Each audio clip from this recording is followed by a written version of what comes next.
শুভ সকাল সবাইকে আমন্ত্রণ জানাচ্ছি মিডল মিল্ক সোববার রাঙা সকাল অনুষ্ঠানে। সুন্দর একটি দিনের প্রত্যাশা নিয়ে আজকের আয়োজন শুরু করছি। সাথে আছে আমি লাবণ্য, আছি আমি আনিস। লাবণ্য যেমনটি বলছিল, আমার পক্ষ থেকেও শুভ সকাল প্রিয় দর্শক। শুভ সকাল লাবণ্য। শুভ সকাল। কেমন আছো? আমি ভালো আছি, তুমি কেমন আছো? ভীষণ ভালো আছি। আজকে কিন্তু একটা বিশেষ দিন, বলো তো কি সেটা? বিশেষ সকাল, বিশেষ 9 দিন। আগস্ট বিশ্ব আদিবাসী দিবস আজ। নিশ্চয়ই তাই। এবং আদিবাসী দিবস আমাদেরকে মনে করিয়ে দেয় আদিবাসীদের স্বতন্ত্র ভাষা, সংস্কৃতি, ঐতিহ্য আমাদের বাংলাদেশকে কত বৈচিত্র্যপূর্ণ করেছে। একেবারে খুব চমৎকার করে বলেছো। আর আমাদের মাঝে আজকে এমন একজন অতিথি আছেন যিনি আদিবাসী নন, কিন্তু আদিবাসীদের জন্য কাজ করছেন। সত্যি, চলো এই মানুষটাকে আবিষ্কার করি। চলো। প্রিয় দর্শক, আমাদের আজকের রাঙা সকালের অতিথি পল্লী চিকিৎসক ও আদিবাসী স্কুলের প্রতিষ্ঠাতা কানাই চন্দ্র দাস। শুভ সকাল স্যার। নমস্কার। বিশ্ব আদিবাসী দিবসের পক্ষ থেকে সকলকে জানাই আমার প্রাণ ঢালা শুভেচ্ছা, আদাব, নমস্কার এবং জোহার। চমৎকার স্যার। অনেক অনেক ধন্যবাদ স্যার আজকে আমাদেরকে সময় দেওয়ার জন্য। এবং শুরুতেই বলতে হয় আপনি আমাদের গর্ব, কারণ এই ধরনের মানুষ খুব কম আছে আসলে। আপনি নিজে আদিবাসী না, কিন্তু আদিবাসীদের জন্য ভাবছেন। অন্য একজন মানুষকে নিয়ে ভাবা, মানুষের জন্য ভাবা, এটা সকলে করতে পারে না। এই জন্য প্রথমে অনেক অনেক শ্রদ্ধা এবং ভালোবাসা জানাচ্ছি। আমারও আন্তরিক অভিনন্দন যে আমার মতন একটা ক্ষুদ্র কি বলবো, এই সুযোগটা করে দেওয়ার জন্য আজকে একটা বৃহৎ মাছরাঙা টেলিভিশনে আমি আসতে পেরেছি। এই জন্য আমি আবার শতকোটি প্রণাম জানাই তাদেরকে। আর সবচেয়ে ভালো লাগছে, আদিবাসী নয় এটা ঠিক না। আদিবাসী যে আমি আদিবাসী শব্দের অর্থটা যদি ব্যাখ্যা করা যায়, আদিবাসী, তো আমরা তো পূর্বে আদিবাসী ছিলাম, তাদের বংশধর হইতে আমরা এসেছি। হয়তো কর্মফলে হোক, শিক্ষার কারণে হোক, হয়তো একটু উচ্চ বর্ণে গেছি, এটাই মাত্র। সুন্দর বলেছেন স্যার। তাছাড়া না, তো ওই ক্ষেত্রে বলাই যে আমরাও আদিবাসী। আমার কথা বলি আদিবাসী, একেবারে পূর্বপুরুষ ধরেই তো আসলে আমরা এই বাংলায় জীবন যাপন করছি, জন্মেছি। স্যার, স্যার আপনার অনেক পরিচয়। আপনি একজন চিকিৎসক, পল্লী চিকিৎসক।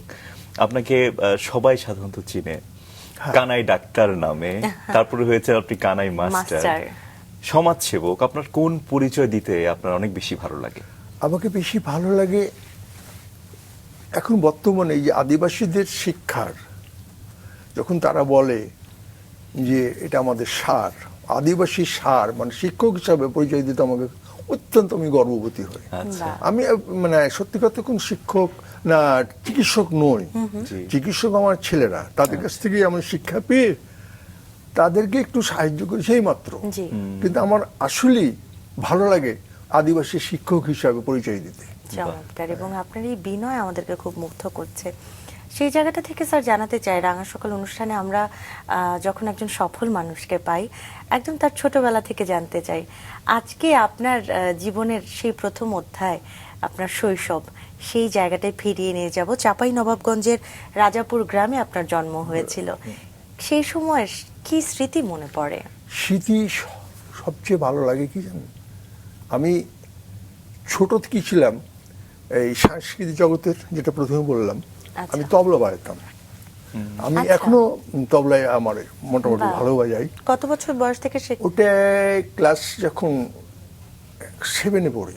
কারো কাছে কি শিখলেন নাকি নিজে নিজে শিখেছিলাম? পরবর্তীতে হান্নান ওস্তাদ বলে একজনকে পেয়েছিলাম, রাজশাহী ভদ্রলোক, তিনি বাস অ্যাক্সিডেন্টে মারা গেছিলেন। তার কাছ থেকে কিছুদিন শিখেছিলাম। এবং সরকারি হরিমোহন হাই স্কুলের ছাত্র ছিলাম 1968 সালে। হ্যাঁ, তখন থেকে তখন তো বলছি মাত্র আমাদের চাপায়ে 2 জন মাত্র ছিল, আমি আর আমার এক সহকর্মী আছে স্বর্ণকার, ওই 2 জন ছাড়া কেউ ছিল না।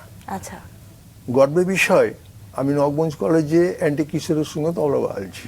এখন আমার সবচেয়ে গর্বের বিষয় হলো কি, আমি যখন 1971-এ চলে যাই যুদ্ধের সময় ভারতে গিয়ে, তখনও আমি বসে থাকিনি, আমি ক্যাম্পে থাকিনি। আমরা একটা বাসা ঘরে থাকতাম।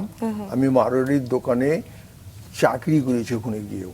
আচ্ছা, স্যারের পরিবারে কে কে ছিলেন? পরিবারে আমার মা, বাবা, আমার কাকা, কাকিমা, হ্যাঁ, তার সন্তান ছিল না তাদের। আচ্ছা, আর আমার দাদু ছিল, হ্যাঁ, আমার 4 বোন, 2 ভাই, পরে আরো 2 বোন হয়েছে, 6 বোন আমরা। আচ্ছা, আপনি কততম? আমি তৃতীয়, আচ্ছা, তৃতীয়তম। আমার এই উপরে যে স্যার তবলা শিখছিলেন, পরিবারে কি আর কেউ এই সাংস্কৃতিক জগতে ছিলেন, কেউ কি হ্যাঁ, তবলা সাংস্কৃতিক- গান? আমার বাবা ছিলেন, আচ্ছা। আমার বাবা খুব মৃদঙ্গ বাজাতেন। আপনার বাবার সম্পর্কে আরেকটু বিস্তারিত জানতে চাই, পরিবারের গল্পগুলো জানতে চাই। তবে আপনার সম্পর্কে আমরা যতটুকু আজ জানি সেটা শুরুতে একটু দর্শকদের জানিয়ে পরিবারের আসবো। গল্প হলো কি, আমরা ফিরি স্যার, আপনার সম্পর্কে আগে একটু জানিয়ে আসি।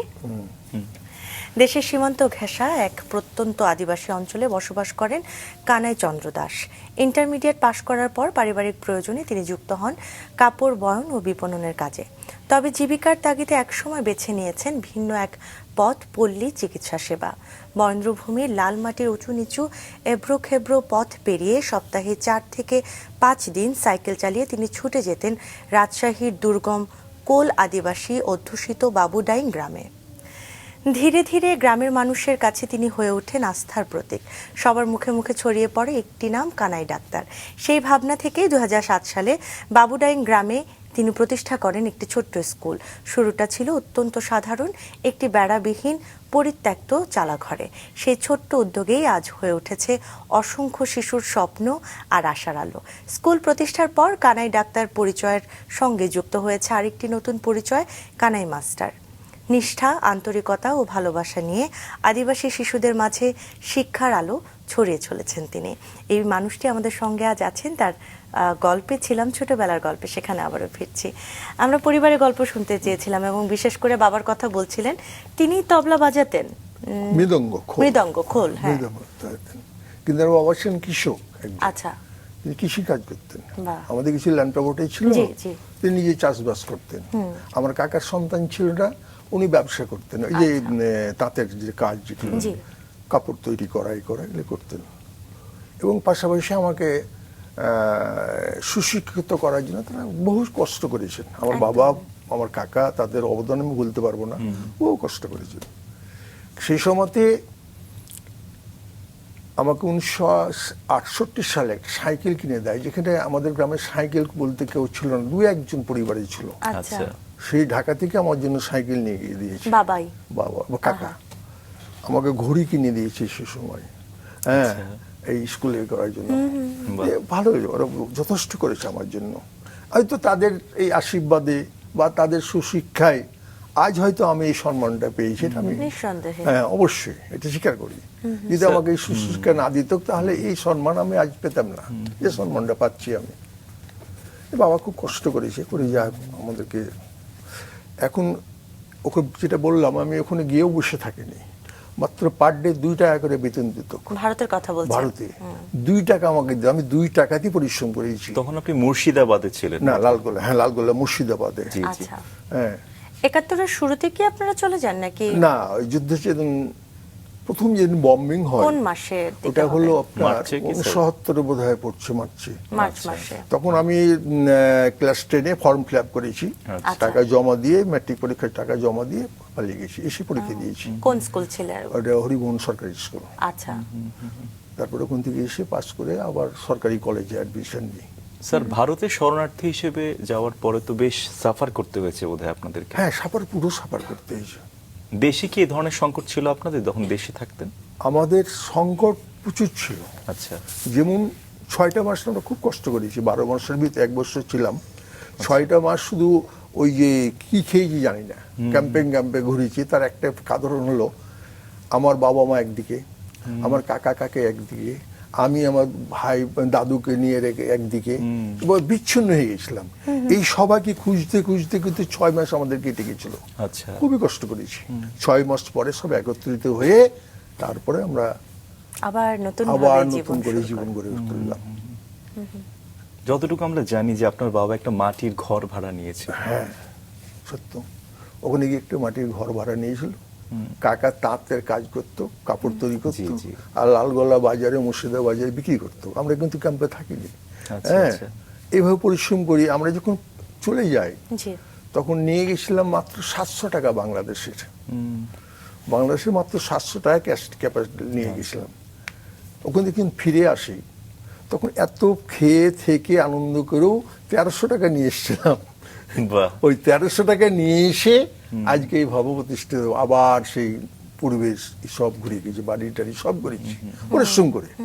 এখানে এসে তাঁত করলাম, আবার সিল্কের কাপড়, এই যে রেশম সিল্ক যেটা, জি। এটা আমরা তৈরি করতাম বেশি। আচ্ছা। রেশমি কাপড়কে ঢাকায় এসেছি, ঢাকায় ব্যবসা করেছি, খুলনায় ব্যবসা করেছি, লেখাপড়ার আপনি পাশাপাশি। চাপাই নবাবগঞ্জে হ্যাঁ, চাপাই নবাবগঞ্জে পৌরসভার মধ্যে। তার মানে স্যার আপনি মুর্শিদাবাদ অর্থাৎ ভারতে প্রায় বছর খানেক ছিলেন। হ্যাঁ, 1 বছর ছিল। তারপর কি 72-এ ফিরলেন, 1972 সালে ফিরলেন? 71-এ। 71-এ ডিসেম্বরের দিকে। হ্যাঁ, 71-এ দেশ স্বাধীনের দেশ পর। স্বাধীনের পরে। আচ্ছা, যখন ফিরলেন আসলে কি দেখলেন? আপনাদের সেই তখন গ্রাম, আপনার সেই বাড়ি ঘর সেটা কিছু ছিল না, কিছুই ছিল না। একবার লেভেল। শুধু আচ্ছা। দুঃখের কথা বলি, নাম বলবো না, নাম প্রকাশে যেখানে বলবেন না। যখন এটা ছিল ফিস কমিটির যারা মেম্বার, যাওয়ার সময় আমাদের কিন্তু ল্যান্ড প্রপার্টি অনেক ছিল। এই যে কাপড় তৈরি করে কাপড় রেখেছিলাম, 160 মণ ধান নিজের হাতে বাবা তাকে ওজন করে দিয়ে গেছে। ও বললো যে তোমরা চলে যাও, সব ঠিকঠাক থাকবে। সব ঠিকঠাক পেয়ে যাবে। একবার ফিরে এলাম, শুনলাম তোমাদের জিনিস সবই আছে। হ্যাঁ, আর যখনই শেখ সাহেব ঘোষণা করলো, মানে ক্ষমা, যেমনি ক্ষমা ঘোষণা করলো তেমনি বলে যে কিচ্ছু নাই, সব নিজে লেগেছে। আচ্ছা। এই তো অন্যরকম অবস্থা। অভিজ্ঞতা, নানান অনেক সত্যি 71-এর অভিজ্ঞতা অনেকেরই আছে, দেখ ওটা আর তুলে ধরবো না। তারপরে একেবারে দেশে এসে তো একেবারে নতুন করে শুরু। একবারে সম্পূর্ণ নতুন, কিছু ছিল না। ওই আবার ওই টাটি দিয়ে ঘর করে কোন রকমে বাস করতাম একদম শূন্য থেকে আবার। হ্যাঁ, আর ওই অবস্থায় আমি ম্যারেজ বিয়ে করি, ওই ঘরে আমি বিয়ে করেছি। আমার ওয়াইফও ছিল একই ক্লাস ফ্রেন্ড, আমরা একসাথে লেখাপড়া করতাম। তাহলে কি এসে কি ম্যাট্রিক পরীক্ষা দিলেন? হ্যাঁ, ম্যাট্রিক পরীক্ষা দিয়েছি, ইন্টারমিডিয়েট আচ্ছা। দিয়েছি, ডিগ্রিও দিয়েছি। কিন্তু ডিগ্রি তো পাস করতে পারিনি, দুর্ভাগ্য। মানে তার আগে বিয়ে দিয়ে দিলে দাদু আমার। দিয়ে আচ্ছা। মানে আমার ওয়াইফও ওই মহিলা কলেজে পড়তেন, একসাথে আমরা পড়তাম। আচ্ছা, হ্যাঁ, দেওয়ার পর আর ডিগ্রিটা ভাগ্য হলো না। যাই হোক, আবার সংসারে কাকা অসুস্থ হয়ে গেল, বাবা দেহ রাখলো, মারা গেল, সংসারের সমস্ত হাল আমাকে ধরে নিতে হলো। আপনার জীবনে কাকার অনেক অবদান আছে, মানে হ্যাঁ, উনি কাকার আপনাকে অবদান অনেক আছে। স্নেহ হ্যাঁ, করতেন। কাকা করতেন, অনেক স্নেহ করতেন, এটা আমি স্বীকার করবো। পড়াশোনা শেষ করে কি করবেন, কি ভাবছিলেন? যেহেতু আসলে এই সময় আরেকটা নতুন অধ্যায় শুরু হলো, আপনার বিয়ে হলো। পড়াশোনা যখন আমি শেষ হয়ে যাই, যখন কাকারা আমাকে সংসারের দায়িত্ব দিয়ে দিল, তখন আমার 2 ছেলে 2 মেয়ে কাঁধে। মেয়েরা প্রায় বিবাহযোগ্য হয়ে উঠেছে, একটা মেয়ে, ছেলেটা তখন ম্যাট্রিকে পড়ছে, ছোটটা ক্লাস 9-এ। চিন্তা করলাম কি করা যায়, তখন ব্যবসা শুরু করলাম। হাটে বাইসাইকেলে সে মানে বিরাট কাপড় নিয়ে হাটে হাটে ঘুরতাম, এখান থেকে 7 কিলোমিটার 10 কিলোমিটার হাট যেটা বলি আমরা গ্রামের। হ্যাঁ, বাজারকে আমরা হাট বলতাম। জি জি। ওই হাটে হেঁটে ব্যবসা করতাম। ব্যবসা করতে করতে মানে তাঁতের বোনা, হ্যাঁ, বোনা কাপড় এবং বাইরে থেকে কিছু ক্রয় করতাম, করে ওগুলো আবার সেল করতেন। দুঃখের বিষয়, আমার ছোট থেকে সাঁইসি জগতে থাকাকালীন আমার বন্ধু বান্ধব আত্মীয় স্বজন প্রচুর হয়ে গেছিল, সব ধর্মের। আমাকে খুব ভালোবাসত। এরা করলো কি, এই সুযোগটা কিছুটা নিয়ে নিল। হাটে কাপড় বেচতে যাচ্ছি, একটা কাপড়ের লাভ হচ্ছে 2 টাকা, দাদা 5 টাকা থাকলো, এটা আপনার পরে দিয়ে দেবো। এই থাকলো থাকলো করতে করতেই আমার একদিন পুঁজিপাটটা সমস্ত প্রায় শেষ। এদান দেনা অনেক হয়ে গেছিল, আচ্ছা, অনেক ধার হয়ে গেছিল। আমার বড় ছেলেটাকে যখন মানুষ হলো, বড় হলো, ম্যাট্রিক পাস করলো, তখন তাকে পল্লী চিকিৎসায় ভর্তি করলাম কষ্ট করে। একটা 5,000 টাকা এনজিওর কাছ থেকে নিয়ে তাকে ভর্তি। স্যারও তো কলেজ জীবনে পল্লী চিকিৎসক হিসেবে একটা প্রশিক্ষণ নিয়েছে। ছিলাম। দিয়ে সে যখন একটু চিকিৎসা ভালো ভালো এখন ভালো চিকিৎসা করছে, নাম করা ডাক্তার এখন সে এখন। তো ও যখন সংসার চালার মতন ক্যাপাসিটি হয়ে গেল, তখন আমাকে ওই ছেলে আমাকে সুযোগটা করে দিল যে বাবা আর তোমাকে হাটে ব্যবসা করতে হবে না, কিন্তু ব্যবসা করে কিছু করতে পারছো না, দিন দিন দেনা হচ্ছে, ধার হচ্ছে, তুমি এক কাজ করো, তুমি দেশের জন্য কিছু করার চেষ্টা করো, পারলে করো, আমরা যা লাগে, আমার ওষুধপত্র যা লাগে তোমাকে দেবো, তোমার তো প্র্যাকটিস আছে, জানা আছে। এই ছেলে, বড় ছেলে আমাকে সুযোগটা করে দিল। আমি চিন্তা, আদিবাসীর সঙ্গে তো আমার আগে থেকে একটা সম্পর্ক ভালো ছিল। ভালো ছিল এই কারণে, আমাদের গ্রামে আপনারা দেখেছেন তো যে কীর্তন হয় না, হ্যাঁ, ওখানে 65 বছর ধরে কীর্তন হয়েছে। আমি মালিকানা করেছি 40 বছর ধরে, ওই কীর্তনের জগতে। এই আদিবাসী ছিল আমাদের প্রাণ। এটা খুব কষ্টে থাকতো, কারণ খাদ্য খুব খাওয়ার খুব কষ্ট ছিল তারা। তখন করতাম কি, প্রথম থেকে তাদেরকে নিমন্ত্রণ করতাম, ওরা সবাই চলে যেত ওখানে, যে ওই আমাদের এই ওখানে থাকতো, খেত, আমাদেরকে সাহায্য করতো, সব করতো, খেতে পেত 3 বার করে। এই করতে করতে তাদের সঙ্গে একটা আত্মীয়তা আমাদের তৈরি হয়ে যায়, আমার বিশেষ করে। এই কারণে ছেলেকে বললাম, বাবা দেখো ওরা তো খুব গরিব, চিকিৎসাও পাই না, খেতেও পাই না, তুই ওদের জন্য বাড়িতে কিছু করি না। হ্যাঁ, বাবা বলে ঠিক আছে যাও করো গা।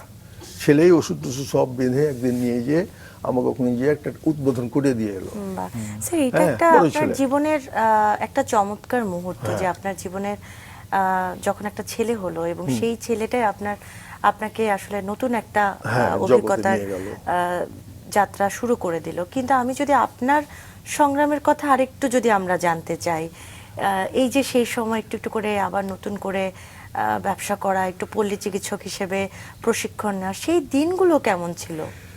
ব্যবসার দিনটা খুব ভালো ছিল না। আর পল্লী চিকিৎসক বলতে কি, আমি করতাম কি, আমার ওই বড় বড় ডাক্তারের সঙ্গে একটা সম্পর্ক ভালো লাগে, সাংস্কৃতিক হাতে গান বাজনা করতাম, তবলা বাজাতাম, তার মানে খুব আপনি ভালোবাসতাম। নিয়মিতই রেগুলার, মানে একদম রেগুলার ওই বড় বড় ডাক্তারকে গিয়ে বসতাম, দেখতাম, শুনতাম। আমার এক বন্ধু ডাক্তার ছিল, আমার থেকে বয়সে বড়, সিনিয়র, কিন্তু আমাকে বন্ধুর মধ্যে চলতো, কিন্তু সাংস্কৃতিক গান খুব ভালো করতো, রবীন্দ্রসঙ্গীত, নজরুলগীত ভালো গাইতো, তার সঙ্গে আমি তবলা বাজাতাম। সঙ্গীত করতেন। হ্যাঁ, এই সে আমাকে এই প্র্যাকটিসগুলো দেখিয়ে দিত, যেখানে তুমি এইভাবে করো, এই ওষুধটা দিলে এই ওষুধটা সারবে। স্যার, ছোটবেলা থেকে আপনি যে জীবন সংগ্রাম ফেস করেছেন, আপনি আসলে মানুষের কথাও চিন্তা করেছেন। আমাদের সমাজে আমরা দেখতে পাই যে অঢেল আছে, কিন্তু কে কার কথা ভাবছে। আপনি বোধহয় স্ট্রাগল করেছেন বলেই সমাজের একেবারেই নিপীড়িত মানুষ বা প্রান্তিক জনগোষ্ঠীর মানুষ যদি বলি, তাদের কথাও ভেবেছেন। এই যে আপনি বলছিলেন যে মুক্তিযুদ্ধের আগেই আপনারা শরণার্থী হিসেবে ভারতে চলে গিয়েছিলেন, সেখানে আপনার বলা যায় অনেক বেশি অবর্ণনীয় একটা সাফারিংস ছিল। মারোয়ারি দোকানে আপনি 60 টাকা বেতনে একটা চাকরি করতেন, সেটা নিয়ে একটু বিস্তারিত জানতে চাই। এটা একটা কি, প্রথম যখন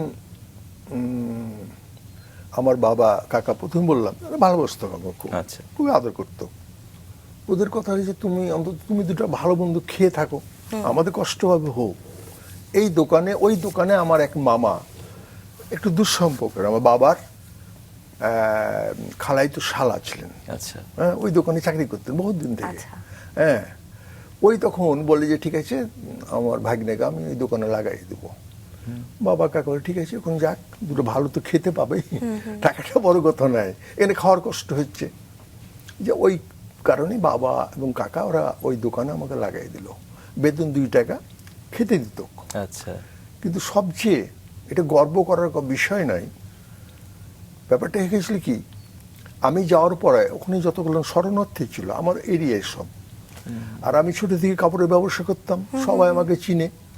ওখানে গিয়ে যখন কাপড় কিনতে যাই, তখন সবাই যখন আমাকে দেখে যে আমাদের নিজের দেশের ছেলে আছে বা দেশের লোক আছে, ওখানে যাই কাপড়টা ন্যায্য মূল্যে পাবো, ভালো পাবো। আচ্ছা। এই করতে করতে ওই দোকানের বেচে কিনে এত বেড়ে গেল, হ্যাঁ, অসংখ্য, মানে তুলনা করা যায় না। হ্যাঁ, 100 গুণিমানও বৃদ্ধি হয়েছে, এরকম ব্যাপার। বাহ। প্রথম কিন্তু আমার খেতে দেয়নি, 2 দিন 3 দিন 2 টাকা বেতন চুক্তা হলো, খাওয়ার কোনো কথা নাই। জি।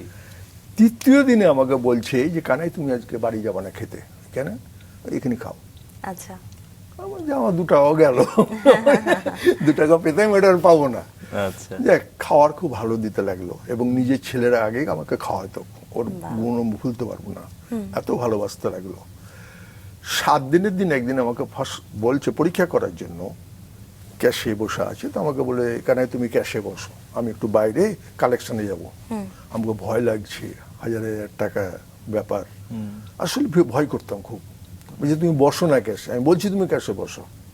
কি করে বসলাম ক্যাশে, তখন আর এই ম্যাচারি করতে দিল না, ক্যাশে বসে দিল। দিয়ে কিন্তু বাইরে থেকে আমাকে ফলো করে, কি করছে না করছে। এবার 1 দিন 2 দিন ফলো করার পরে ও আমাকে ক্যাশের দায়িত্বটা দিয়ে দিল, দিয়ে বলে তুমি আজ থেকে ব্যবসা করে ক্যাশে, আর আমি কলকাতায় যাবো, কলকাতা থেকে মাল নিয়ে আসবো, আর তুমি বিক্রি করবে। বিশ্বাস করুন, খুব সততার মূল্য, যাই বলা যায়, সত্যের মূল্য বলা যায়, যাই হোক, ভালো লেগেছিল যে এত ভালো খাওয়া টাওয়ার দিত। আসার সময় আমার কাকাকে সে হাত ধরে এমন কাঁদলো, বলল যে তুমি ছেলে রেখে যাও, ওর বিয়ে শাদি, তার বাড়ি ঘর, এমনকি যা লাগে আমি সমস্ত দেবো। কাকা বলে না, আমার একটাই ছেলে। তখন আমার এই ছোট ভাইটা একদম ছোট ছিল। আচ্ছা। ওই যে আমার ছেলে, তোমার $1,00,000 দিলে আমি আমার ছেলেকে রেখে যাব না। হ্যাঁ, ভদ্রলোক কিন্তু আমাদের দেশে এসেছিল 2 বার। বাহ। এসে একটা কথা বলেছিল, কথাটা এখনো কানে বাজে, যে আমার তখন বাড়িতে কুড়ে বাড়ি, ওই যে মাটির চালা দিয়ে করা আছে। জি। তাই বললো এসে যে কাকাকে বলছে এই জন্য বলে যে নিজের সম্পদ না, একটা কথা বললো, সম্পদের থেকে সন্তান বড়। আচ্ছা। বললো এই জন্য বলছে, তোমার এটাই বুঝলাম যে সম্পদের থেকে সন্তান বড়, ওই জন্য তুমি রেখে আসনি। হ্যাঁ, তারপর কাকাকে একটা অফার দিল যে ছেলের জন্য এখানে একটা ব্যবসা তৈরি করে দাও, যা টাকা লাগে মাল লাগে আমি দেবো। কাকা কিন্তু আমাকে বলে, আমাকে ভুলতে পারবো না, কাকা বলে আমি পরের সম্পদ নিয়ে আমি ছেলেকে মানুষ হতে দেবো না। বাহ। এই কাকা আপনাকে অনেক ভালোবাসতেন। হ্যাঁ, ভালোবাসতেন। এবং সেই কাকা যখন 1975 সালে আসলে আপনাদেরকে রেখে চলে যান, তখনও আপনার উপর একটা কঠিন সময় আপনি পার করেন। কঠিন সময়। সময়টা কেমন ছিল আসলে? সময়টা তখন খুবই কষ্টের ছিল, অর্থনৈতিক অবস্থার দিক দিয়ে। তারপরে আমার মেয়েদের বিয়ে দিতে হবে, হ্যাঁ, ছেলেকে মানুষ করতে হবে। তো আমার এই ছেলেটা যেটা এসছে আমার সাথে, ছোট ছিল, ব্রেনিয়ান, ছোট থেকে খুব ব্রেন দুঃখার। ক্লাস 9-এর পর আমি চায়না বসে দিতে হয়নি, উনি টিউশনি করেছে, প্রাইভেট পড়েছে, নিজে লেখাপড়া করে অনার্স পাস করেছে। আপনার 2 ছেলে এক মেয়ে? 2 ছেলে, 1 মেয়ে? 2 মেয়ে। 2 মেয়ে, আচ্ছা। হ্যাঁ, এই ছেলে যেটা আমার এসছে আমার সাথে, ওটা আমার ছেলে। তো অনার্স, ইকোনমিক্স অনার্স পাস করেছে, আমাকে চায়না বছর লাগেনি, নিজের দক্ষতায় প্রাইভেট পড়ে সে কাজ করেছে। কর্মফল আর কি স্যার, হ্যাঁ, যেটা আপনারা অবশ্যই, খুব বিশ্বাস অবশ্যই। করেন, আমরা সবাই বিশ্বাস করি। হ্যাঁ। আর যে আসলে ভালো থাকে, সৎ থাকে, স্রষ্টা আসলে তার পাশে থাকেন। থাকে, কিন্তু একটা বিশ্বাস করতে হবে, স্রষ্টা কিন্তু পরীক্ষা করে কষ্ট দিয়ে। এই কষ্টটা যে সহ্য করতে পেরেছে, সে কিন্তু সত্যিকারের মানুষের মতো মানুষ হয়ে গড়ে উঠতে পারবে। এটা কিন্তু আমাদের সনাতন ধর্ম বলে, হ্যাঁ, জি। সনাতন ধর্ম এটাই বলে, তোমাকে বহুভাবে পরীক্ষাও করবে স্রষ্টা। হ্যাঁ, পরীক্ষা আমাকে জীবনে করিয়ে যাচ্ছে, এখনো করছে, কিন্তু আমি বিচলিত হই না। সেই দিনগুলো নিশ্চয়ই মনে পড়ে আপনার, এই দিনগুলো ভুলবার কথা নয়। সাইকেলে চড়ে কাপড় নিয়ে যাওয়া, কিংবা মাথায় করে কাপড়গুলো নিয়ে যাওয়া, কোনো স্মরণীয় কোনো ঘটনা আছে, কিংবা কোনো কষ্টের হতে পারে?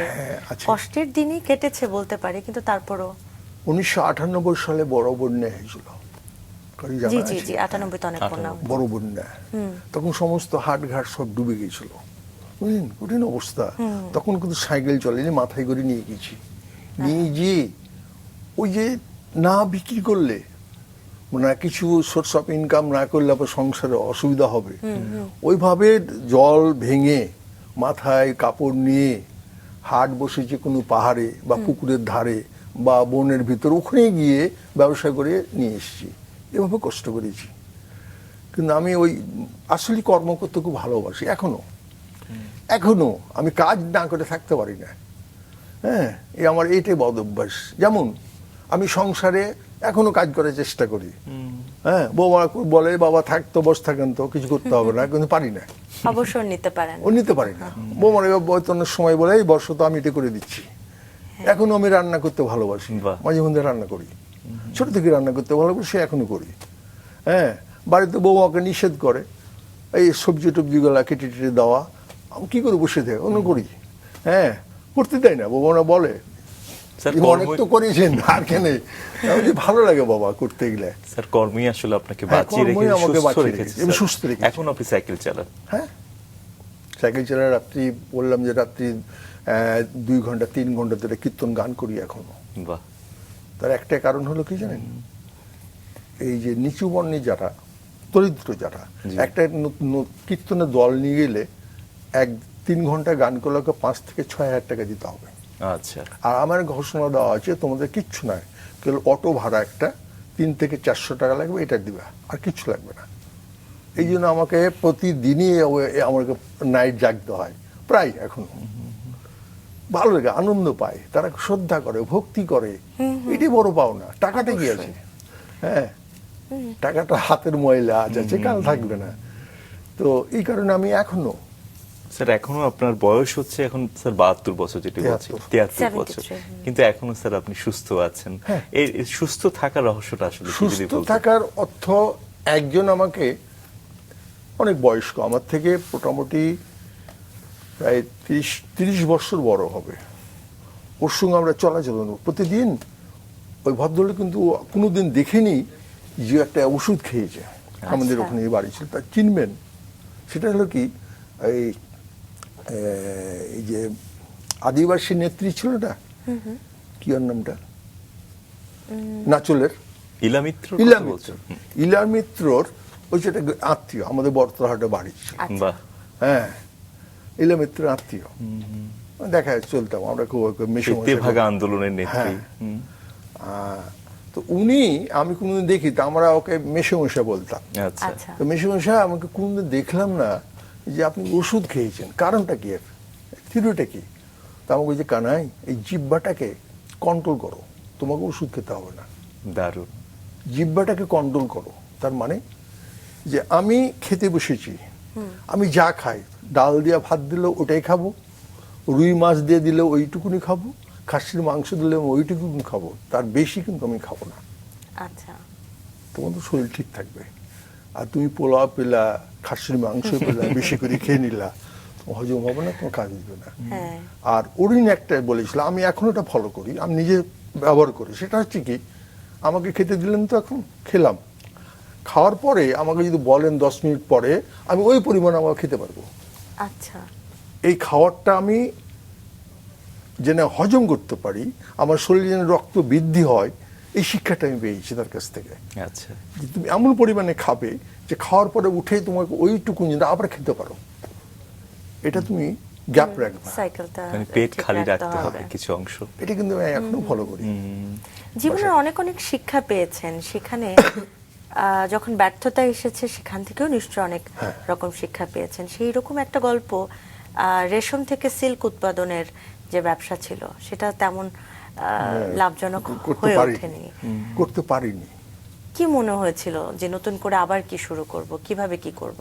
আমার ওখানে লাভজনক হয়নি একটা বড় কারণ, আমরা যেখানে ছিলাম, আমরা যেখানে এখনো আছি, আমাদের এই তন্তুবায়ী সম্প্রদায়ের সংখ্যা ছিল খুব কম। হ্যাঁ, তো যেখানে যে ব্যবসা হয় তাদের সংখ্যা যদি কম থাকে, অন্য জায়গার মহাজনরা তাকে শোষণ করার চেষ্টা করে। আচ্ছা। আপনি জানেন, জি। হ্যাঁ, শোষণ করবেই। তো ওই শোষণটা আমার প্রতি শুরু হয়ে গেল। আচ্ছা, হ্যাঁ, যে সুতোটা আমি কিনছি 5 টাকায়, হ্যাঁ, ওই সুতোটা ওরা কিনতে পারছে 3 টাকায়। আমি যে কাপড়টা বিক্রি করি 10 টাকায়, ওরা কাপড়টা বিক্রি করছে 15 টাকায়, কিন্তু আমাকে মূল্যটা দিল না, যেহেতু আমি সংখ্যায় কম, আমাকে পারছি না, তখন বাধ্য হয়ে করতে গিয়ে আমাকে এই লসটা স্বীকার করে। মধ্যস্বত্বভোগী। হ্যাঁ, মধ্যস্বত্বভোগী। যেমন আদিবাসী গল্পের কথা বলি একটা, আদিবাসী দিবস উপলক্ষে, এটাকে শোষণ করার মূলে কি, এদেরকে ধ্বংস করার মূলে তো মহাজনেরাই। সত্যি কথা অর্থ কি, যখন আমি প্রথম গেলাম, ওরা এই যে আমন সিজনে, মানে ঠিক ভাদ্র মাস থেকে, ভাদ্র, আশ্বিন, কার্তিক, অগ্রহায়ণ মাসে ধান আবার উঠে যায়, এই 4 মাসের নিয়ে দাদন নিত। আমি যে দেখলাম 100 টাকাতে তার কাছ থেকে নিত 1000 টাকা, 4 মাসে 900 টাকা লাভ নিত মহাজনেরা। দেখেছে ওই উপায় নেই, টাকা নিয়ে কৃষিকাজ করতে হবে, ধান রোপণ করতে হবে, রোপণ করার পর ধান তুলে সব মহাজনের ঘরে চলে যেত। বুঝলেন, এই শোষণটার একটা কারণ ছিল শিক্ষার অভাব, জি, জ্ঞানের অভাব। এখন ঈশ্বরী বলাক, সেই জন্য বলে, ওকে বললাম তোদের ঘরে তো বহু গরু আছে, ছাগল আছে, কেন দাদন দিতে যাবি, একটা গরু বিক্রি করে দাও, একটা গরু বিক্রি করে ওই টাকাটা দিয়ে তুমি ফসল উৎপন্ন করো, ফসল উৎপন্ন হয়ে গেলে আবার ফসল বেচে আরেকটা গরু কিনে নিবে। এই ব্রেনে কিন্তু ঢুকে গেলে এখন তারা 1 টাকা আর দাদন কারো কাছে নেয় না। হ্যাঁ, এখন ঠিক প্রতিষ্ঠিত হয়ে গেছে। এখন তো অনেক পরিবর্তন অনেক এসেছে স্যার। পরিবর্তন, খাদ্য পরিবর্তন, চলাফেরা পরিবর্তন, শিক্ষার পরিবর্তন, সবকিছু পরিবর্তন। আদিবাসী সম্প্রদায়, কোন সম্প্রদায়ের কথা বলছেন? মানে কোল, কোল, কোল যেটা আমি সম্প্রদায়। দর্শকদের জানাচ্ছিলাম। এটা কোল সম্প্রদায়। এখানে অবশ্য আমাকে প্রথম আলো যথেষ্ট হেল্প করেছে, বেশি হেল্প করেছে। হ্যাঁ, আমাদের প্রথম আলোর প্রতিনিধি আনোয়ার হোসেন দুলু ভাই আচ্ছা, খুবই সাহায্য করেছে আমাকে। না, আদিবাসীর প্রাণ বললেই চলে, ও আদিবাসীর একটা প্রাণ, আদিবাসীর জন্য অনেক মারও খেয়েছে সে সাংবাদিক হয়েও। মানে ওই যে গরুস্থান, তাদের শ্মশান দখল করতে গেছে, মাঠ দখল করছে, সে কিন্তু গিয়ে ঝাঁপিয়ে তাদের জন্য সংগ্রামও করেছে আমি থাকা অবস্থায়। আচ্ছা, হ্যাঁ, আমি তাকে শ্রদ্ধা করি, আমি আদিবাসীরাও শ্রদ্ধা করে তাকে। এবং আমাকে ওই আদিবাসী মানে কর্মে জড়িত করার পিছনে কিন্তু ওনার অবদান কিন্তু অনেক, বাহ। তিলু ভাইয়ের, হ্যাঁ, আনন্দ সেন তিলু, অবদান অনেক। কিন্তু আপনার জন্য তো সহজ ছিল না পদটা, না, প্রথমে সহজ ছিল না। সবাই গ্রহণ করছিল না ঠিকভাবে। না। তো সেই আস্থা তৈরি করলেন কি করে? আস্থা তৈরি করার পিছনে সত্যি কথা বলতে গিয়ে এটা ওই গল্প আছে, গল্প আছে, বিরাট গল্প। ওই গল্পটাই জান। গল্পটা হচ্ছে কি, আমি তো কাপড় বিক্রি করতাম, সবাই জানে যে কাপড়, এই ডাক্তারই কি জানে, আর আদিবাসীরা কোনো ওষুধটা বিশ্বাস করতো না, গাছ গাছরা খাই। আমি এভাবে 2টা মাস এসেছি, বসতে গেছি, গল্প করেছি, চলে গেছি, ওষুধ কিন্তু একটাও কেউ আমার কাছ থেকে নেয়নি। আচ্ছা, হ্যাঁ, তারপর তো আমার স্কুল তৈরি হলোই, স্কুল তৈরির পিছনে একটা বিরাট গল্প আছে। হ্যাঁ, আমরা আগে সে কানাই কানাই ডাক্তার, ডাক্তার আমি তো গল্পটা ভাবছিলাম। শুনি। হ্যাঁ। হ্যাঁ, ডাক্তারের কথা বলছি। হ্যাঁ।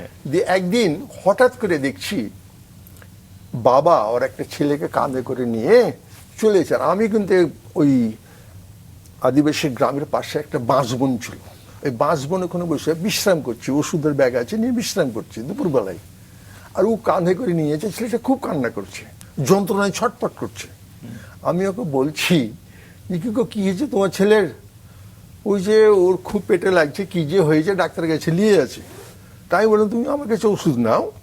আমি বুঝছি অসুখটা ধরে নিয়েছি, হ্যাঁ, ব্লাড ডিসেন্ট্রি, রক্ত আমাশা হয়েছে তার, এই কারণে পেটে যন্ত্রণা হচ্ছে, পায়খানা হচ্ছে। ওদের একটা সততা গুণ আছে আদিবাসীদের, এখন তাদেরকে আমি খুব, এই সততার জন্য তাদেরকে খুব ভালোবাসি। জি। ও বলল যে না ডাক্তার, আমি ওষুধ এখন নিব না। আমি কেন? আমি আমার কাছে পয়সা টেনশন নাই, আমি মহাজনের বাড়ি যাব, মহাজনের বাড়িতে টাকা নিয়ে আসবো, এনে তোমার কাছে ওষুধ নেব। আমি যে টাকা তোমাকে লাগবে না, ওষুধটা নয়, ছেলেটা সুস্থ হোক। নিলই না, নিতে পারলো না, বুঝলি না, টাকা না নিলে ওষুধ নেবো না। আমি বসে থাকলাম, সত্যি আধা ঘন্টা পরে মহাজনের বাড়ি গেছে, ওখানে টাকা নিয়েছে, নিয়ে ওই ছেলেকে ঘাড়ে করে নিয়ে আবার চলে, আমাকে যে কথা দিয়েছে যে আমার কাছে ওষুধ নেবে, আমার কাছে চলে এসছে, ডাক্তার কাছে যায়নি।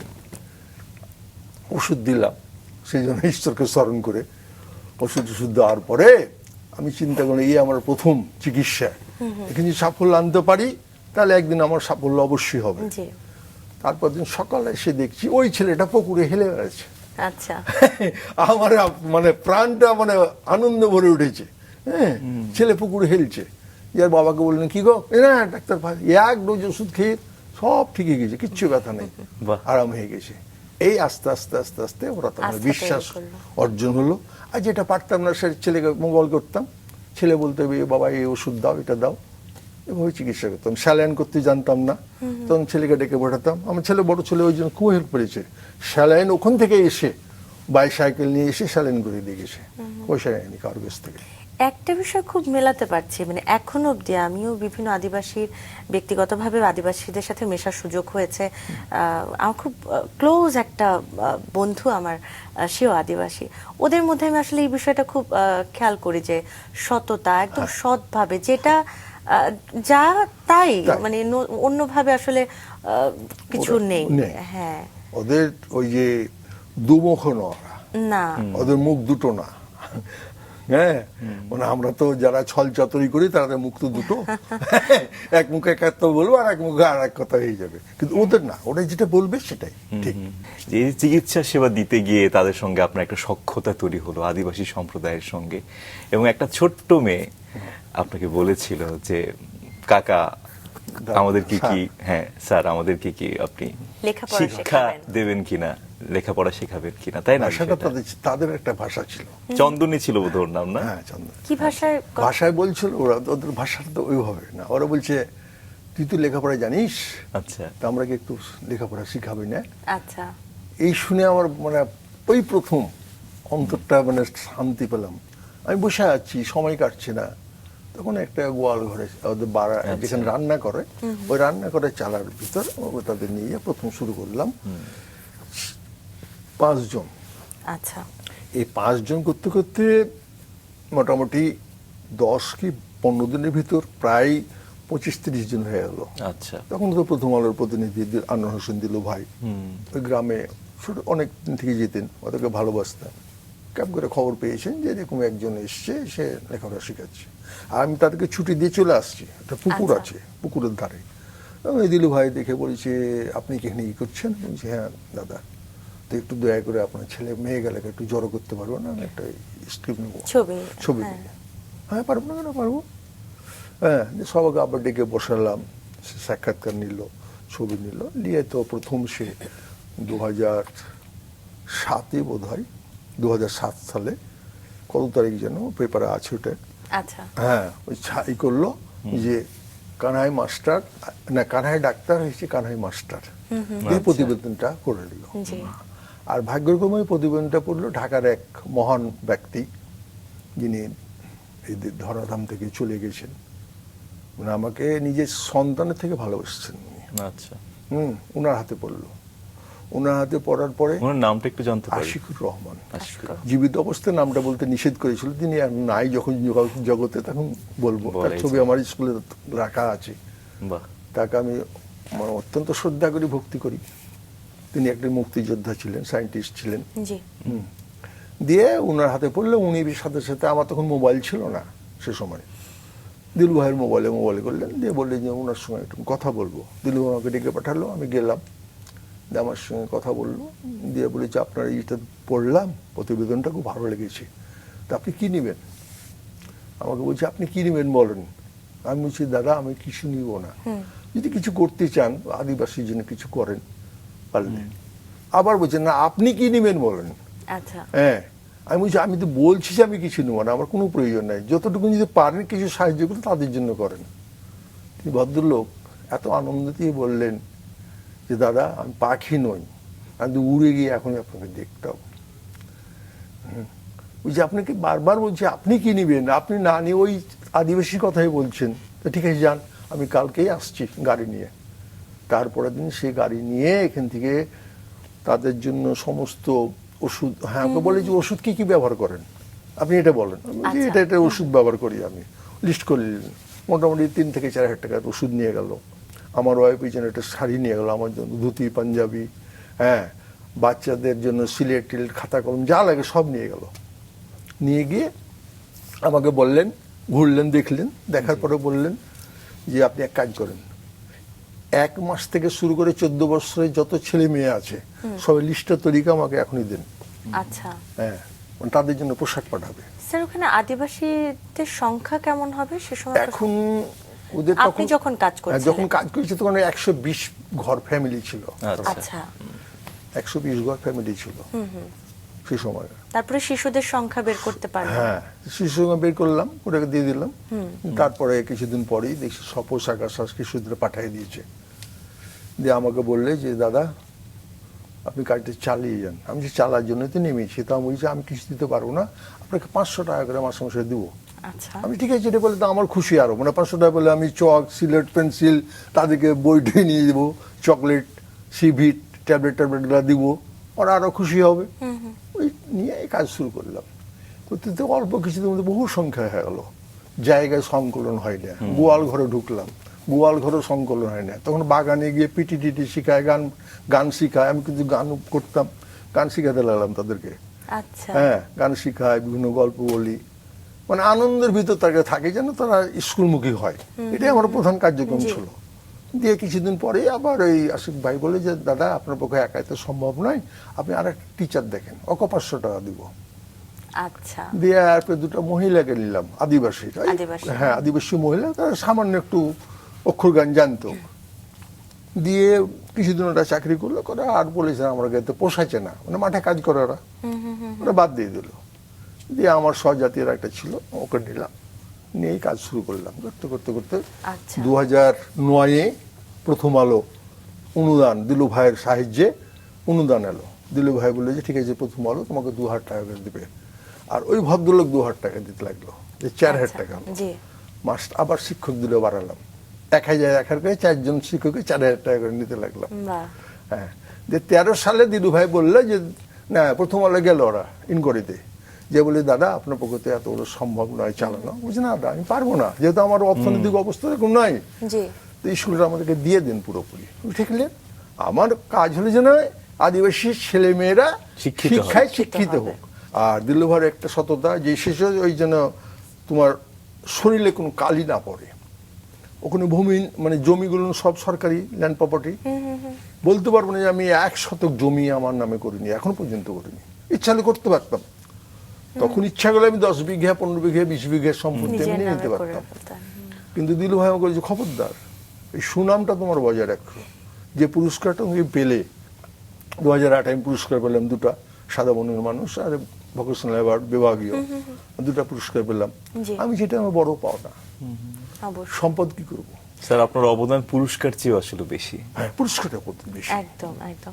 স্যার যেই সম্প্রদায় নিয়ে কাজ করছিলেন, কোল পড়াচ্ছিলেন, কোল সম্প্রদায়, ওরা কি বাংলা ভাষায় কথা বলতে পারতো নাকি ওদের নিজের ভাষা মাতৃভাষা নিয়ে ওদের কথা- ভাষা আছে, হ্যাঁ কিন্তু বাংলা ভাষাটা পারতো, কারণ ওই যে বাঙালির মাঠে কাজ করে বাঙালির জমি জমা নিয়ে কাজ করতে হতো। আচ্ছা ওই জন্য ওরা মাতৃভাষা, ওরা বাংলা শিখেছিল, কিন্তু ওরা যখন কথা বলতো তখন ওদের মাতৃভাষা, নিজেদের মাতৃভাষা। এদের কোল ভাষাটা কি- মিশ্র ভাষা। আচ্ছা, কোল কি শুধু চাপাই নবাবগঞ্জে আছে চাঁপাইনবাবগঞ্জ, নাকি অন্য কোথাও? ওই চাঁপাইনবাবগঞ্জ। চাপাই নবাবগঞ্জে। আচ্ছা, এদের ভাষাটা মিশ্র ভাষা, বাংলা এবং সাঁওতাল ভাষা মিশ্রিত ভাষা, এটা কোল ভাষা। তারপরে আসলে একটা একটা করে আসলে আপনার পরিবর্তন হচ্ছিল, অর্জনও পাচ্ছিলেন, যেটা আসলে আপনার সম্মানের থেকে আসলে কমই হবে। সেই জায়গাটা থেকে নিজের অর্থেও তো চক পেন্সিল আপনি এগুলো কিনে হ্যাঁ, দিয়েছিলেন করেছিলাম প্রথম প্রথম দিকে, করেছিলাম। পরে আসলে আপনার অনুদান পাওয়া, সহযোগিতাগুলো পাওয়া, হ্যাঁ সেগুলো বেশ অনেক পরে। হ্যাঁ পরে, অনেক পরে। আর যখন পুরোপুরি ধরুন 2013 থেকে বেতন পেতে লাগলাম, তখন কি মনে হয়নি যে স্যার একা একা সম্ভব হবে না, আর পারবেন না? না যখন ওরা প্রথম আলো এলো তখন আমার একটা শক্তি বাড়লো। ওরা তো বললো যে আপনি টিচার জয়টা লাগালেন, স্কুলটা চালিয়ে যান। আচ্ছা, হ্যাঁ, একটা শক্তি বাড়লো।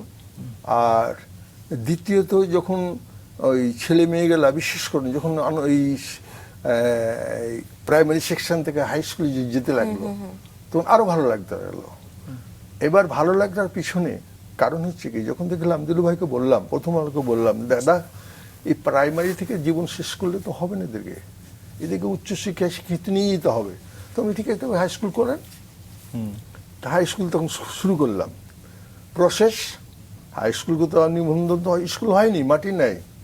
ওই যে ওরা প্রসেস বলে এক কাজ করেন, পার্শ্ববর্তী হাই স্কুল যেগুলো আছে ওখানে গিয়ে ওদেরকে অ্যাডমিশন নিয়ে করে দেন। আচ্ছা আচ্ছা, হাই স্কুল কিন্তু ওখান থেকে 11 কিলোমিটার দূরে, দুটো। ওই স্কুলের সঙ্গে যোগাযোগ করলাম, যে বললাম যে আপনাদের এখানে অ্যাডমিশন নেবে, তারা ভর্তি করব, বেতন ফি সবে আপনারা নেবেন, কিন্তু সপ্তাহে 6 দিনের ভিতর 5 দিন আমরা পড়াবো ওখানে। আচ্ছা। ওরা প্রতিদিন আসতে পারবে না দূর, একদিন আপনার স্কুলে হাজিরা দিয়ে যাবে, আচ্ছা। পরীক্ষার সময় পরীক্ষা দেবে, আচ্ছা, আচ্ছা। ফিস দিবে, বেতন সবই আপনারাকে দেবে, এই সুযোগটা করে দেন। বলছি ঠিক আছে স্যার, করে দেবো আপনার জন্য। যে তখন এইটা- কতজন স্টুডেন্ট ছিল? তখন মোটামুটি সেই সময় ছিল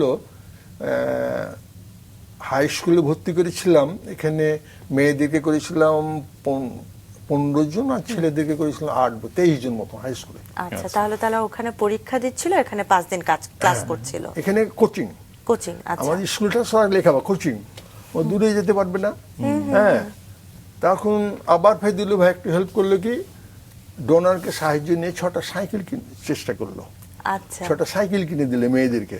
ওখানে যে 12-13 জন যেত, ওরাকে বলে তোরা ডবল সাইকেল চালাতে এক্সপার্ট ওরা কিন্তু। আচ্ছা, হ্যাঁ, ওরাকে 6টা সাইকেল দিলে, 6টা সাইকেলে তো 12 জন ওরা যেতে লাগলো স্কুলে। হ্যাঁ, আর ছেলেরা হেঁটে হেঁটে যায় বা ওরা নিজস্ব সাইকেলে যায়, এইভাবে কার্যক্রম শুরু হলো। কিন্তু সাকসেসফুল পুরো যে হয়েছে তা হতে পারেনি। হতে পারেনি একটা মাত্র কারণ, সেটা হচ্ছে যে তাদের এখনো এই যে বাল্যবিবাহ পুরোপুরি বন্ধ করতে পারিনি। চেষ্টা চালু করছে, অনেক বন্ধ হয়েছে, কিন্তু পুরোপুরি এখনো পারিনি বলে এখন পূর্ণ সাকসেসফুল হতে পারিনি। অল্প বয়সে ঝরে যাচ্ছে। স্যার স্কুলের যে অবস্থা, এখন কি কোনো পরিবর্তন হয়েছে? হ্যাঁ, প্রচুর। মানে আপনি বলছিলেন শুরুর দিকে ব্যারার ছিল, এখন সেই স্কুল মানে কি, শহরে বোধহয় এরকম স্কুল আছে কিনা, যদি কোনদিন যান সুযোগ থাকে দেখার, তা আমি মনে করবো একটা রুমে এখন 5টা 6টা করে ফ্যান আছে, সিসি এটা কি এখন ক্যামেরা দালান রুমে। হয়েছে তাই তো? হ্যাঁ এখন কি দালান হয়েছে এটা? হ্যাঁ দালান। এখন ধরুন দালান, একটা সায়েন্স বিল্ডিং হয়েছে দোতলা, বাহ, প্রতি রুমে ধরেন যে ফ্যান, লাইট, হ্যাঁ, তারপরে পানীয় জলের ব্যবস্থা, হ্যান্ড ওয়াশ মানে হাত ধোয়ার জন্য যা আলাদা জায়গা, 5টা হলো বাথরুম, সেপারেট, হ্যাঁ, মানে এলাহি কারবার। স্কুল শহরে হিসেবে কি- এরকম স্কুল খুব কম আচ্ছা, আছে। স্কুল হিসেবে প্রাতিষ্ঠানিক স্বীকৃতি কি পেয়েছে এখন, মানে সব কার্যক্রম কি চলছে? কার্যক্রম প্রাতিষ্ঠানিক স্বীকৃত পেয়েছে, কিন্তু পুরোপুরি সরকারি কোনোই নাই। আচ্ছা, আচ্ছা, সরকারি কোনো support নেই? সাপোর্ট নেই। সাপোর্ট বলতে গেলে ওই বইটা দিচ্ছে, বইটা দিচ্ছে। এটাই সাপোর্ট, তাছাড়া আর কিছু নাই। আপনাদের ওখানে যারা পড়াশোনা করেছে তাদের জীবনমানের আসলে কতটা পরিবর্তন হয়েছে, মানে এখন কি কোনো উদাহরণ নিশ্চয়ই তৈরি হয়েছে? হ্যাঁ, যেমন উদাহরণ একটাই বলি, আদিবাসী ছিল নেশাগ্রস্ত, আচ্ছা এখন ওর মেয়েরাই, ওর ছেলেরাই কিন্তু প্রতিবাদ করছে। আচ্ছা, বাহ, এটা বড় পাওনা না? অবশ্যই। হ্যাঁ, নিশ্চয়ই। ওরা এখন প্রতিবাদ করছে এবং এসে আমাদেরকে নালিশও জানাচ্ছে যে স্যার একটু দেখেন তো, আমার ওই বাবা এসে এই রস খেয়ে বা এই জুয়ানি খেয়ে এটা মাতলামি করছে, আমরা কি একটু বকাঝকা করছি। হ্যাঁ, এই পাওনা গেল। এখন কি মাধ্যমিকে যুক্ত হওয়ার জন্য পাশের স্কুলে যেতে হয়? মাধ্যমিকে হ্যাঁ আপনি যেটা বলছিলেন। হ্যাঁ, যুক্ত হয় যেন ওখানে, এখানে ওখানে। কোনোই হয় না তো। আচ্ছা, অ্যাডমিশন ওখানে নিতেই হবে। আচ্ছা, আমরা কেবল তাকে ফ্যাসিলিটি দিচ্ছি লেখাপড়াটা, একটু কাছে একেবারে প্রাইমারি পর্যায়ে যা কিছু দরকার তাই তো? ওটাই আমরা সাপোর্ট দিই। আচ্ছা। যে তারা কোচিং করার টাকা পাবে না, দিতে পারবে না, কোচিং করার মতো শিক্ষক ওখানে কাছে নেই। আচ্ছা, আমাদের কথা হলো যে এখন আমাদের একটি স্কুলে 14টা শিক্ষক, তখন মাত্র একজন চলে, এখন 14 জন, বাহ, একজন আয়া। হ্যাঁ, এই 14 জন শিক্ষকের ভিতরে ওরা ভাগ করে নেয় কে কি সাবজেক্ট পড়াবে না পড়াবে, তাদেরকে ওভাবে শিক্ষা দেয় এবং রেজাল্টও ভালো করছে। বাহ, রেজাল্টও মানে 2017 সাল থেকে এখন এই এসএসসি পরীক্ষা দিচ্ছে, তা পাসের হার মোটামুটি 100%ই বলা চলে। বাহ, বাহ। হ্যাঁ, যে 10 জন দেয় তাতে প্রায় পাস করে, অত রেজাল্ট অত ভালো করতে পারে না, কিন্তু পাস কিন্তু তো পাস করছে। করছে, পাসের হারটা ভালো। চমৎকার। হ্যাঁ, এটা আমাদের পাওনা।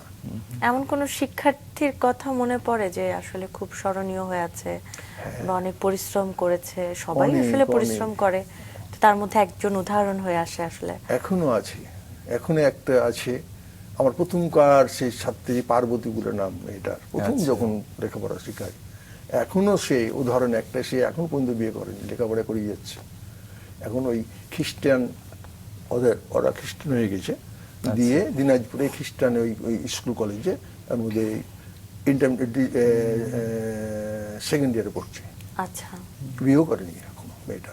এমনিতে কোল সম্প্রদায় বৌদ্ধ ধর্ম থাকে কি নাকি? না, কোন নিজস্ব একটা সম্প্রদায় ধর্ম ছিল আছে না? সনাতন ধর্ম, আচ্ছা, কিন্তু আচ্ছা, এই খ্রিস্টান ধর্মটা কিছু কনভার্ট করে নিয়েছে, আচ্ছা, আচ্ছা, অভাবের সুযোগ নিয়ে তাদেরকে কিছু কনভার্ট করেছে, কিন্তু এদের ধর্ম হলো সনাতন ধর্ম।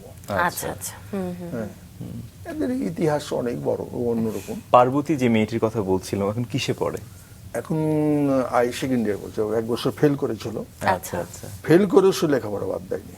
চেষ্টা করে যাচ্ছে। ম্যাথমেটিক্সে ও ফেল করেছিল, মানে দিয়ে আমি মনে করলাম যে পড়াপড়তে বাদ দেবে, ওকে যে বললাম যে দেখ, তুই আমার প্রথম ছাত্রী, তুই লেখাপড়াটা বাদ দিস না, আর তুই অন্য 5 জনের মতন হোস না। এটা খুব ভালো, খুব সরল, এখন কথা বলে না, খুব কম কথা বলে, লেখাপড়া বাদ দিন। আর চন্দনী? আবার দ্বিতীয়বার পরীক্ষা দিয়ে পাস করে আবার পড়ে যাচ্ছে এখন। বাহ, এটা তো চন্দনী কোথায় আছে? হ্যাঁ? চন্দনী যে প্রথমে লেখাপড়া চন্দনী শিখতে বিয়ে হয়ে গেছে, চেয়েছিল। চন্দনী ও সন্তানের মা হয়ে গেছে, চন্দনীকে আচ্ছা। পারিনি রুখতে। আচ্ছা। কিন্তু পার্বতী এখনো আছে, চমৎকার। বিয়ে করেনি। চন্দনীর সন্তান কি পড়াশোনা করছে? হ্যাঁ, চন্দনী সুন্দর স্কুলে পড়াশোনা করছে। চন্দনীটা ভালো ছিল তিনি, কিন্তু পারলাম না, অর্থনৈতিক এক অভাব, দ্বিতীয়ত মা বাবা হলো নেশাগ্রস্ত। আচ্ছা। হ্যাঁ, এটাতে সর্বনাশ হয়ে গেছে। তারপরেও কি চমৎকার এক পরিবর্তন স্যার। হ্যাঁ। সকলে এখন শিক্ষা নিচ্ছে, পাশের হার বাড়ছে, বাড়ছে। সবাই পড়ছে। আজকে একজন শিক্ষক থেকে 13 জন হ্যাঁ, শিক্ষক, শিক্ষক। 14 জন শিক্ষক, স্যার কি এতজন এখনই পড়ান স্টুডেন্ট। না, আপনি? আমি আর পড়াই না। এখন পড়ান না, আমি 2000 সালে ওই প্রথম আলো থেকে গেল, গিয়ে আমার ছেলেটার কথা শুনেছে, দিয়ে আমি বললাম যে, আমাকে বললো যে স্যার আপনার তো বয়স হয়ে গেছে, আর এখন বর্তমানে যে শিক্ষার ব্যবস্থা, এটা তো আধুনিক ক্যাটাগরিটা, আপনি পারবেন না। বলছি হ্যাঁ এটা ঠিক, মানে কম্পিউটারে আমার দক্ষতা নাই, সত্যি কথা বলতে কি, বলে পারবো না। তো বলছি ঠিক আছে, তাহলে আপনি একটা শিক্ষক দেন। দিয়ে আপনি অবসর নিলেন। আমি শিক্ষক, আমার ছেলে আছে ভালো, দিয়ে আমি ছেলে তখন চাকরি করতো এই ওষুধ কোম্পানিতে, জেনারেল ওষুধ কোম্পানিতে ডেকে নিলাম, জেনারেল ওষুধে। জি জি আচ্ছা হ্যাঁ ডেকে নিলাম, ডেকে নিয়ে ও বললো যে প্রথম বলার সততা আছে, ওরা বলে যে স্যার শুনেন, সরাসরি যে আমরা যে অ্যাডমিশন দিয়ে দিই আপনাকে, তা আপনার একটা বদনাম হবে, যে স্কুলের প্রতিষ্ঠাটা ওর ছেলেকে নিয়ে এসে ঢুকাই দেবে, নিশ্চয়ই। কিন্তু পরীক্ষা নেবো। যে ভালো, ওকে রাজশাহী যে একাই পাঠান, রাজশাহী পরীক্ষা নিলে 100 মার্কের পরীক্ষা দিয়ে 92 পেয়েছিল। বাহ। ওদের আরো মানে ব্রেনি যে স্যার এই ছেলেটাকে ছাড়েন, একে স্কুলে রাখেন। বাহ আপনি অবসর নিলেন। স্যার দারুণ, দিয়ে- আসলে পুরো অনুষ্ঠান জুড়ে আমরা ভীষণভাবে সমৃদ্ধ হলাম। দিয়ে তো- আপনি আজকের এই বিশেষ দিনে, আদিবাসী দিবসের দিনে একেবারে স্মরণীয় করে রাখলেন আমাদের এই সময়টাকে স্যার। আপনি যেভাবে প্রান্তিক জনগোষ্ঠীর মধ্যে শিক্ষার আলো ছড়িয়েছেন, এটা আসলেই স্যার অনুকরণীয়। এটাও আপনাদের সাহায্য, আমার একার না, এটা সবারই সাহায্য সহানুভূতি পেয়েছিলাম বলে আজ হয়তো তাদেরকে কিছুটা প্রতিষ্ঠাত করতে পেরেছি। কিন্তু স্যার শুরু তো করতে হয়, আপনি সেই শুরুটা শুরু তো করেছেন। করবে, কেউ না কেউ শুরু করবে। সেই- এটা গল্প আছে সেই না, একজন পথভ্রষ্ট মানুষ পথ ভুলে গেলে পথ দেখাবার জন্য পথের শেষে একজন দাঁড়ায় থাকে। এটা একটা উদাহরণ আছে আমাদের ধর্মীয়তে। হ্যাঁ, অনেকে পথ ভুলে যায়, বিপথে চলে যায়, কিন্তু পথে নিয়ে আসার জন্য একজন না কেউ ভালো মানুষ ওখানে পথে থাকে, তাকে জি। ঘুরিয়ে দেওয়ার জন্য। এইটুকুনি।